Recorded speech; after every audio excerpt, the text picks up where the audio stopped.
Remember this series? About time we got back to this. What's up guys, my name is Cherno. This is a series in which I'm taking one of the first games that I ever made, probably the first game that I ever made, called Genesis. I made it for Let 'em Dare, like a 48-hour game jam back in the day in 2012 in 48 hours. It's a game where you walk around and you like there's women there, and yeah, I've explained it before. So what we're doing is we're remaking it from the original Java code, which is like, this is Eclipse, this is Java, this is my youth, it feels like, my childhood. And we're putting our adult pants on, and we're remaking it in C++ because we're adults now and we're mature. No hate to anyone who uses and loves Java. That's okay. So last episode, we just talked about like global variables and how to make them, because we had like this kind of sprite situation. We were like, how do we just make sprites in header files? It ended up becoming like a video, an in-depth video on like how to make global variables in C++ in the first place. If that interests you, check it out. Link will be up there. Today, I'm gonna really strive to actually make the game. Because I'm realizing that this is going to wind up being one of those series that just goes on for years, and I'm very good at doing that, and I don't want to do that in this case. So let's dive into the code and let's talk about what we're going to do today. Now, what I wanted to do today was actually spend some time like in the level system, because at the moment, by the way, like where we're at the moment is this. Let me just run this. I can't actually run this because I was giving examples, so let's just try and get rid of those sprites, try and run it.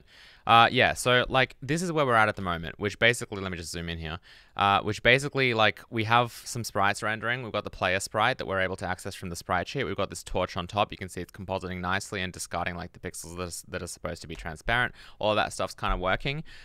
So the next logical step, there are a lot of potential next steps, but the next step that I want to make is like, why don't we, now that we can render individual sprites like this, let's render a whole level. And because we are remaking a game that already exists, that's a lot easier to do, because like, for example, like we have, I think it's called Ocean, right? Yeah, this is like the main level.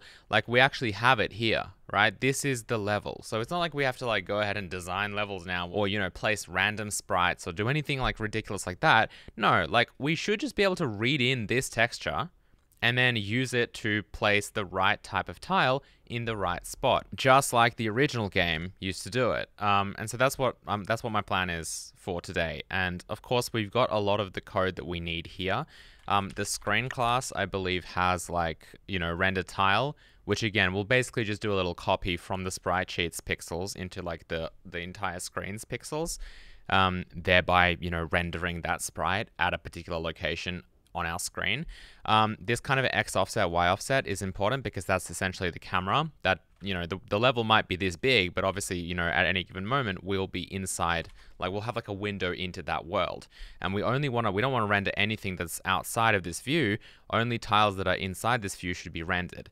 And so it's important to kind of also set up this X offset, Y offset, which is essentially the camera. And you can see that basically takes our, I guess, the X position and the Y position, that's random mob, but it's the same concept. Render tile, it'll take like the X position, the Y position of the tile like in the level and basically kind of offset it into view space, I guess. So this is kind of like world space tile coordinate, and this is view space in the sense that this is relative to that camera's offset, thus it's actually on the screen now.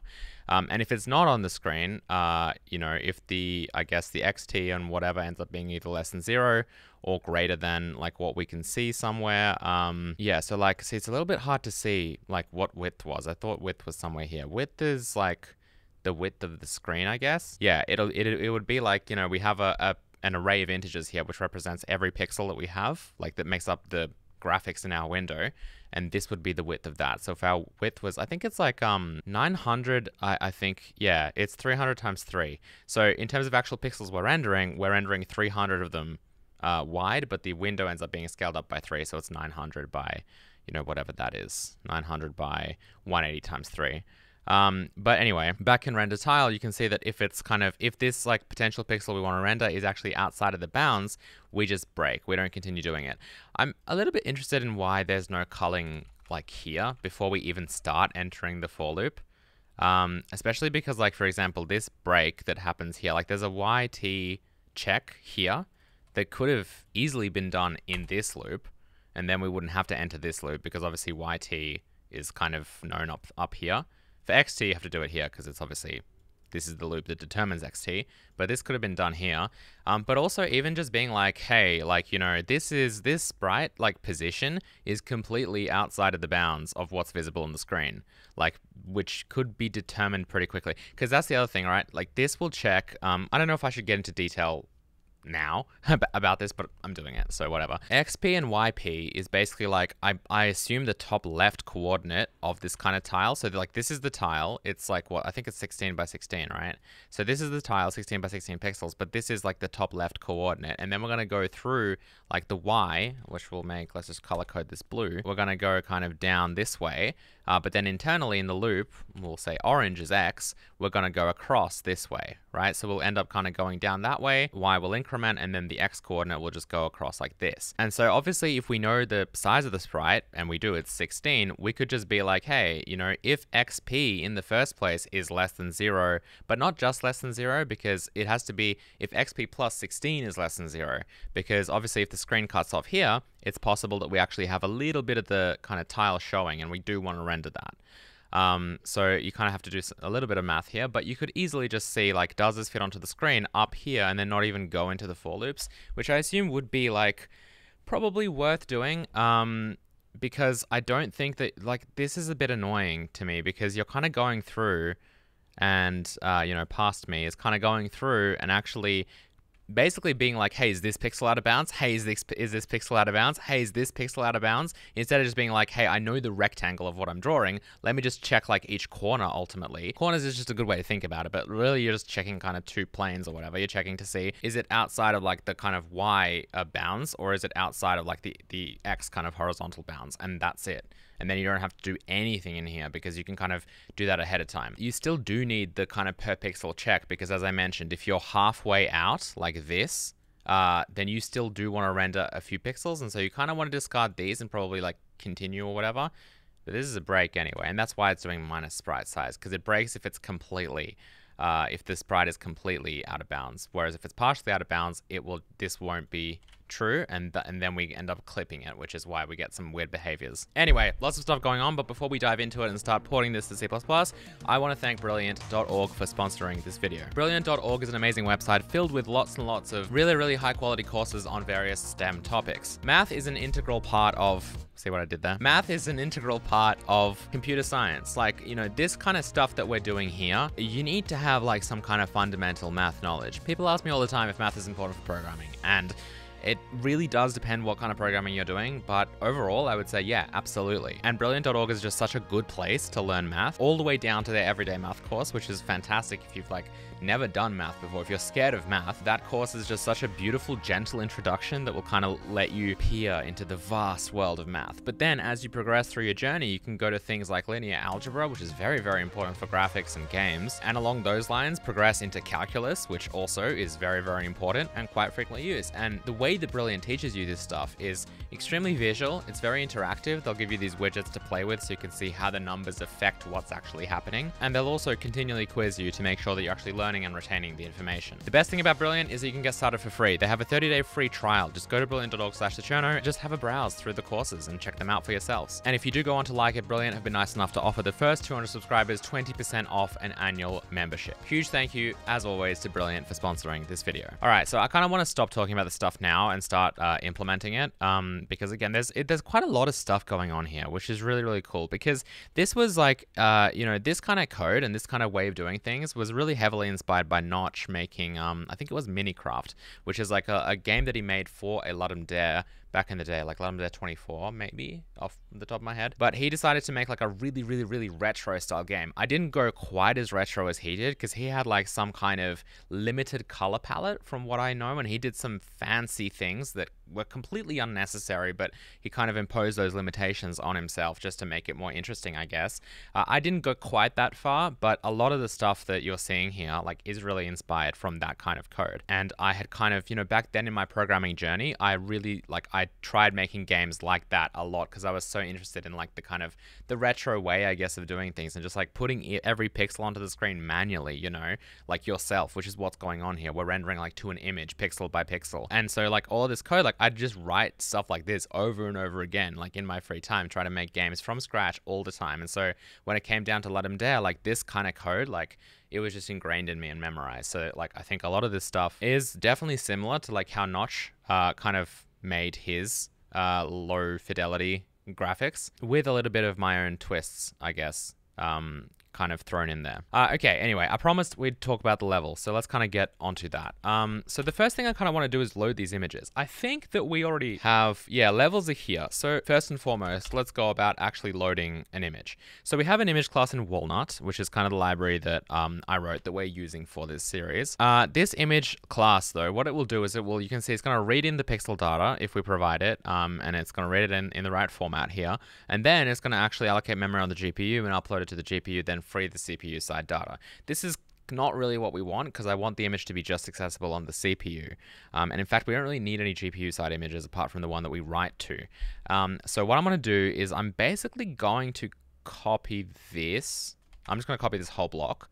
We're going to make a level class. Again, I'm not going to, this is like a game, not really an engine. So I'm not going to worry about like making a custom image class or, you know, like, I mean, you know, a good thing to do would probably have been to go into, you know, Walnut's like image class and then be like, hey, why don't we have like a particular configuration for this image class where it's like CPU only. So it doesn't even upload anything to Vulkan, but it just loads the image. We have like an array of pixels that we can then use like, you know, kind of, I guess, you know, host side. So like kind of, you know, our C++ side that never hits the GPU.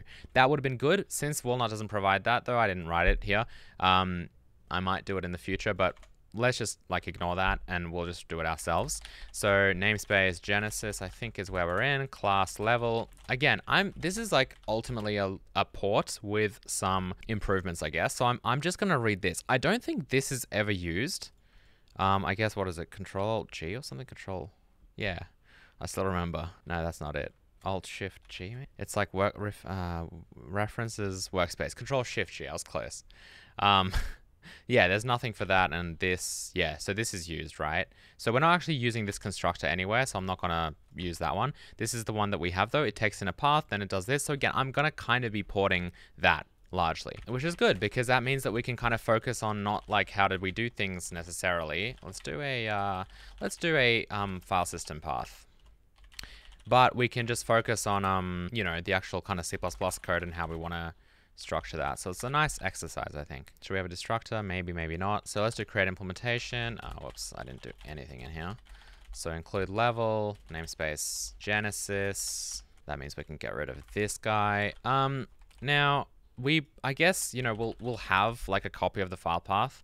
That's just good to do for even like simple things like debugging. I'll just get rid of this. So let's go ahead and set that up because it's nice to be able to like inspect your level and be like, you know, as an inspect it in the debugger and be like, oh, that's this level. Like this is the file that it's from. So we'll do that. And then if I paste in, of course I've lost that, but if we paste in the code that we copied here, this will basically load the actual image file. We're not going to do STB image implementation because it'll be included in this image. So we can just do this. And that gets statically linked into here. Okay, so let's see here. It's going to be a bit annoying giving this to STBI, actually, if it's a file system path, I think, because it wants a const char. And this, if you do path.cstring, it'll give you wide characters. So you have to do .string and then .cstring, and it's a bit annoying. But anyway, it's not HDR, so we can get rid of this branch. This we can just pull up to here. Yeah, so I think we'll have to do basically path string or whatever, and we'll have to do path.string, and then we'll do .cstring. The reason why is, again, you can't do this because this is the wrong format. And if we do .string.cstring like this, that's not, it'll compile, but the problem is that you're kind of, I don't know, this temporary object should be, because this will obviously return a copy. Let's see. I think it's this one. You can see it's not returning a reference, it's returning a copy. And so what it means is that you're kind of creating a temporary object, and then you're getting the pointer to something that is owned by the temporary object. And so this, like, honestly, I can never tell you whether or not that's actually going to crash, and I think it might depend on the compiler or whatever, but this is not a good thing to do just because like you have no permanent object. Like this is the thing that owns the pointer and the memory that you're referencing here. And so since it's kind of like, oh, you're just using the pointer, which is just an integer, it might destroy that object and then it will crash because you're trying to reference memory that you don't have. So I would always bring it down to an L value. Again, it's not going to matter because this is, you know, this is returning a value anyway. So it's not like it's returning a reference, then we're copying it. It's kind of like that anyway. And we have to do that because, again, these paths are usually wide kind of strings, right? And we're kind of converting it into just a normal string by doing .string and then C-string. So probably a long explanation, but that's the way it is. We'll force 4 channels. I think, well, no, I think there are 3 channels. Let's just do 3 channels because these images don't have any alpha. And again, by putting a number here, because you can just leave this as 0 and it might even have a, no, it doesn't. By putting it here, you're basically saying like, make sure that it is in that format. Kind of, we have kind of 3 channels, definitely, because otherwise it'll return like, well, regardless, it will tell you how many channels the image actually has, which is what this is. And then that's you basically being like, I want this memory buffer to be in this particular format. And so it's good because it can just pad it out. So for example, if this was an RGB texture, but I wanted it in RGBA, I can write 4 here and it will add an alpha channel, you know? So it's quite useful. Width and height, where are we using that here? Let's see. So no, because we have a width and height, but it looks like, oh, well, load level from file probably sets that. Okay, so load level from file is what does that. I guess I should probably do that here as well. Let's make a void load level from file. We can pass this in, sure. This will just clean up the constructor a bit. Load level from file. Okay, width and height we need to set as well. That's a thing. uint32 width. I always like setting these to defaults because otherwise we'll get random memory there before this code runs. So we've got that set up now. Allocate memory, set data, and free. So free, we're probably going to keep this for the duration of the, because what happens here? Oh, do we not? Oh, we don't. Okay. So what we could do here is like what this function does. And it's always like a little bit harder to tell with Java because obviously it's a garbage collected language. And so it can be like a little bit difficult to tell like whether or not certain things are like, you know, what is their lifetime, because nothing really gets explicitly deleted. But basically what's happening here is we're loading the image and then we're actually copying the entire image kind of buffer into this tiles array, right? So that's what this function does if we take a look at it. So we can give it like a start RGB array. The RGB pixels are written here. So we pass in an array, and that's the destination for this, and that's like the region we copy basically. So we're actually copying all of them into this kind of integer array called tiles. So let's kind of replicate that behavior, I guess. So we'll make, it's an integer, so we'll make it a uint here. Don't really have uints in Java, at least back then we didn't. Anyway, we'll make a pointer here called tiles. Again, copying it directly. We'll set it to null. Now, I believe it probably allocates it here. I don't know why grass is a thing. We don't even use grass here. Just creates it. Oh, no, we do. Oh, okay. Okay, we'll set that up. I don't know why that just doesn't happen here, though. Okay, whatever. I'll say less. So we'll do... So this is obviously... Once we know the size of the level, based on the pixels, we can allocate enough integers for them. And then we can just do, and actually like with this 3 channels thing, I'll end up doing whatever is done here. And I think it actually might be 4 because I'm padding this out with FF here anyway. When I do the comparison, like I'm not doing that, which would be the equivalent obviously to if we had zeros there because the data didn't exist. But like the other thing that's important though, really important is, and why I'll actually make this 4, is because obviously a uint32t is 4 bytes. And if you have a uint8t and you cast it to a 32t or copy it, if you don't copy it, like if this means we can just do a simple mem copy because we know that this is going to be equivalent to this. In fact, we don't even have to do a mem copy. We could just take that buffer. Yeah, it really doesn't make sense. Like in Java it does, but here it really doesn't make sense, I think, to set it up this way because you could just be like, okay, I'm going to interpret this as uint32t and just set this to be tiles and then just free the image, you know, at the end. So basically we'll go into, we'll make a destructor called level. So let's actually do it this way, I guess, because that would be a little bit more optimal. We're not creating a buffer for no reason. And tiles is kind of that buffer.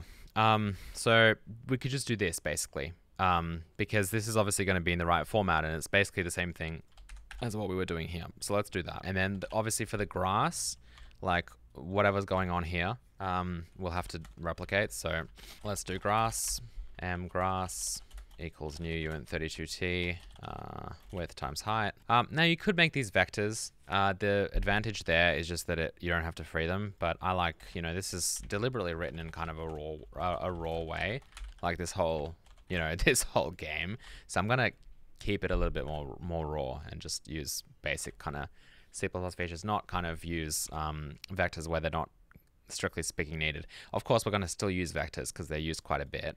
We need some kind of dynamic arrays to like hold the entities and stuff, but for like tiles where it's very fixed, we're just going to use this.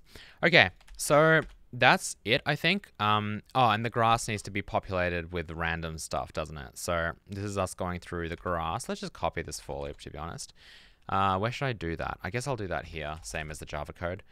So we'll go through, so grass.length. So that's the thing. In Java, we actually have length for arrays. In C++, we don't, unless we keep track of it ourselves. Now, we know that the length is going to be width times height, though, so we can just use that. And that way we don't have to have an extra size or use an std array, although std array, or a vector, we'd use a vector in this case, because we'd want it to be heap allocated. Okay, so grass I equals random next int 8. So random walnut, random int. I guess it can be a uint. It's a uint. This is a uint, but you can just do random range, I think. Or am I thinking of Hazel? I don't know. Like, is that a thing or is it not? It's okay if it's not, but it would be nice if it was. Okay, let's just do. Oh, we do have a min and max here, don't we? Okay, so we can just do uint, and then we can just be 0 and I guess 8. I don't know if that's inclusive or not. Max minus 1 plus 1. Looks like it is. So let's just keep that. I'm not sure if the Java one is inclusive though. So like, does that include bound? It's exclusive. Okay, so I don't know. I feel like this should be 7 then in that case. Okay, cool. So now let's like we have that basically here, right? So let's go ahead and see if we can if that works. So we'll go back to like game. I'm gonna make a shared pointer here called level. I guess it could be a unique pointer. It's just unique pointers are so annoying to pass around that I end up making things shared pointers quite a lot. The real difference is honestly just like performance, because shared pointers, they're reference counted, they're a little bit more kind of, there's a little bit of overhead there compared to unique pointers. Nothing you'd ever notice in this context, but still, like, it might be a good habit to get into. Let's get rid of some of this. This was from the global variables episode, just some printing. But let's go ahead and make unique level, and we'll basically pop that into, we'll pop in the file path, which is res levels and I guess ocean.png. It's really the only level we ended up using in the actual game. So there you go. So we've got a level now. So what I'm going to do is I'm just going to put a breakpoint, like I guess here, just after this function, because I want to inspect tiles. I guess I can put it here, and just see whether or not that actually was loaded with integers and what format they're in and stuff like that. So let's see. Okay, so it didn't crash, which is good, and there's tiles. And now, what you can do is you can go to watch, you can pop this in, just paste it in, and then you can say how many you want, because obviously it's a pointer, so the kind of debugger doesn't necessarily know that is this a buffer, is this an array. I mean, if it really tried to, it probably could, but to it, it's just like an unsigned in pointer. So it can just be like, okay, show 100 or 1,000 of these, right? And it's going to do that. And if you right click, you can be like, I want this in hexadecimal because it's a bit easier to read. And then you can see, what we're greeted with. Now we're going to see a lot of ocean here because that's what the image looks like, right? If we open the image, it's mostly ocean. So it can be a little bit hard to see. But I'm assuming that it's more than just this, but also importantly, you can see that it's kind of padded out here with FFs at the front and then FF, which again, I don't know if it's padded out. That could just be, it could just be a 32-bit kind of PNG, an RGBA PNG. In which case it's got that alpha channel there. But yeah, that's kind of it. Let's maybe do 100,000. I don't know if 100,000 is, but I'm just going, yeah. So you can see some of them are pink, for example. That's pink right there. That's purple, like a darker pink. So I didn't actually think we had those. Like, where are you seeing pink and purple? That's a bit weird. I could have gone off the edge. Like, I don't know how much. How big is it? Yeah, this probably isn't that big, is it? I like this level. What is it? 128 by 128. Yeah, so that's, I guess that's too much, because 128 by 128 is only 16,384. So I've clearly gone too far, hence why we're seeing weird values. So let's just do 16,000. And this should be basically everything. And again, I'm just kind of looking through to see like, okay, we've got some white here, which is good because there's a lot of white in the image. You know, we've got a lot of that kind of blue here, which is very specific. We got this color as well, which looks like some kind of green, but a dark green. Yeah, so that would be this kind of stuff. So it looks like our image is here, which is excellent. So it's nice to just kind of, you know, I think John Carmack was even saying this like on a podcast, maybe like the Lex Friedman podcast or something. But he was talking about how like a lot of the times he'll write a function and then he won't necessarily test it by like just continuing to write the program and hoping it works, but he'll actually put breakpoints in and go through everything and make sure the values are what he expects. And that's something that I like doing as well, just kind of going through, you know, like I did just then, and be like, okay, is this kind of correct? What are the numbers? It's nice because it just gives you a bit more information rather than, you know, let's just say that it was kind of slightly in the wrong format, and then we go ahead and write the rest of the program. And then when we get to like, you know, trying to actually render tiles or whatever, and obviously the way that we render tiles, like there's a get tile function here that will check the color, and then it won't be working, and we'll be like, oh, why not? And then we'll discover, oh, it's actually in the wrong format and it's not this. You know, instead of doing all of that, it's nice to just be able to validate what you've written and make sure that it kind of works. Okay, I really want to get some tiles on the screen though, and then we'll probably end it for today. So let's kind of make a render function. I'm not exactly going to worry about the camera or anything like that. Let's just go through and try and render some stuff. I guess we'll probably have to pass in the renderer, or is that a global thing? Did we make this a global thing? I don't remember if we wanted to, because we can draw sprite. Oh, we can't even draw it at a particular location, can we? So we'll have to implement that. This might be harder than I thought. But renderer, did we... Because game has renderer, right? And this is technically static, so we could go through here. But let's just pass it in, maybe. So I'll grab this kind of shared pointer. Well, we'll grab this renderer. And then let's do... in onUpdate, I'll do level render. And then we'll pass in the renderer. And then if we go to here, let's have the little renderer. So this is kind of like us passing in the screen everywhere in Java. And again, you don't really have to do this. Like I maybe would even make this static just because it kind of makes sense to. But yeah, I don't know. It's just one of those things where you could do it like so many different ways. And it's not going to matter. Like it's honestly not going to matter, especially for something this size. But this is fine. Like it's nice to do this just in case you have multiple renderers, again, for different viewports or whatever, which again, for this game, you're not going to need that. But again, maybe I did say at one point, maybe we'll make a multiplayer version of this, which would be funny. But yeah. Okay. So basically what we can do is let's just go through, like we could go through like the whole world. Again, that's going to be stupid to do here. Let me get rid of this.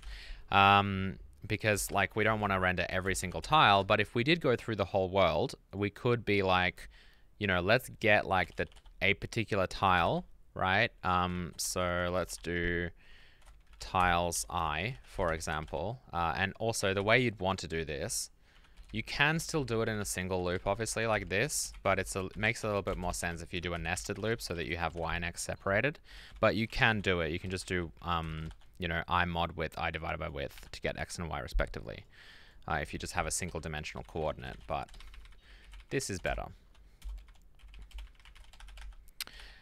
So we'll do tiles x plus y times width. So that is the kind of the color code, right? So tile ID, I'll say. That's the tile ID now. And so what we could do is be like renderer, you know, we could do draw sprite. The problem is, again, x index, y index is within a sprite sheet. So we could be like sprites, you know, I want to draw sprites grass, but this would only be grass everywhere, which was a bit unfortunate. So, and what is this? Oh, did we not make that work? Let's maybe, instead of doing this, so we'll do the sprite rendering. We'll do the actual tile rendering next episode. It's already dragging on, and we still have a lot of systems to write here. But I just want to see if I can, because I can draw these particular sprites, but can I just draw like individual pixels, or even get access to the image buffer. Because if I could do that, then we could just actually draw our level, which would be good. So there's the get image buffer. So if I go into level, we can do renderer get image buffer, which I'll do up here. So now we actually have a pointer to that block of memory that is our image buffer, and we could just be like x plus y times width equals tile ID, right? So that would fill it with that particular pixel's color. Now, a few notes here. If this goes out of bounds, that's very bad.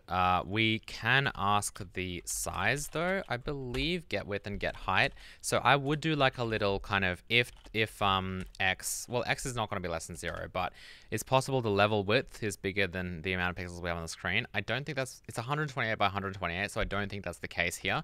But again, you need to check, technically. So the way we do that is we basically be like, if if x is greater than like renderer get width, then I would break, because it's obviously only gonna keep getting larger. And same here, like if y is greater than get height, break, because obviously it's only gonna keep getting bigger. So there's no point kind of continuing. Look at me, I'm writing this like Java now, like single line. That's how I used to write it in Java. Okay, so we're filling that up now. Now we just need to make sure that we're not doing anything after that, otherwise we won't see it. So in game, yeah, as long as we do this last, basically, it should be fine. So we should probably see some pixels on the screen now that represent the map that we've just loaded. And we do not, so that went well. I wonder why. Oh, we do update image. We need to update image, puts it on the GPU, and we need to do that first. Okay, wonderful. So you can see what that looks like here. The reason why it looks like this is because obviously when I'm doing this, when I'm writing into the image, which is the buffer, I need to make sure that I use the buffer's width here with this coordinate and not m width, which is the level. So when I read or write to m tiles, I use its kind of width, obviously. And when I'm reading and writing to the buffer, which is the image buffer, I need to use the actual width of the kind of image buffer.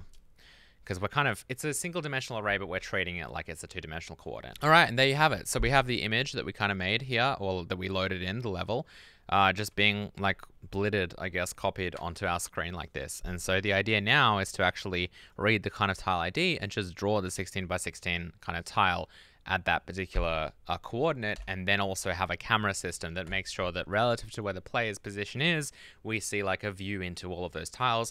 And also don't waste time, rendering tiles that are outside of the bounds, because that, especially at this level, like where it's like every pixel's being like, it would be very performance intensive, and it would really, really slow down our code, or our entire program, our game. You can kind of get away with, like, for something like this, if you just use Vulkan or OpenGL, because it won't bother rasterizing those pixels anyway. It'll just kind of clip them once it sees that the vertices are out of that kind of -1-to-1 range. You can kind of just almost not worry about it, but with something like this, you definitely have to. So yeah, hope you guys enjoyed this video.